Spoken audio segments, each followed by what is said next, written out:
Relentless, probing, fearless. This is Emmy Award-winning Full Disclosure with Leslie Dutton, bringing you the truth by revealing the news behind the news. Commercial television is controlled by commercial sponsors. Public access television isn't fettered by any financial constraints.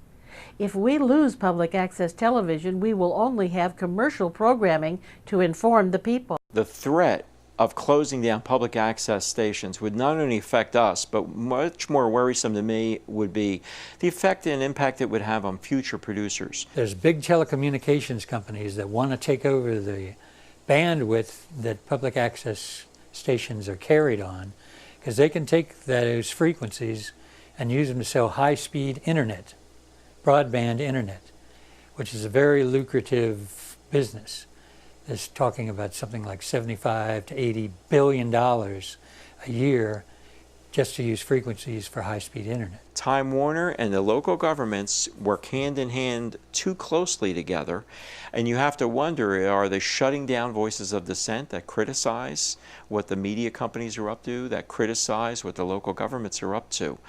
I worry that when we're seeing closures of public access stations, it's really just another effort, especially by local governments, to shut down dissent and criticism of what they're doing and what their activities are. Public access goes grassroots a lot of times and get that information. So I make it a point when I can to get out there and get it from the horse's mouth or from the people's mouth. And I unedit it. You know, I don't have to edit it or give you sound bites. You just, you know, what I see is what you get. So it's very necessary because it gives us that that conduit to do that. You know, without public access, Felicia, we couldn't have gotten our program started. The fact of the matter is, a program like ours, as fascinating as we think it is, it's a narrow segment of the population is probably interested in us initially, and we had to convince an awful lot of broadcasters and station managers that we should be on the air.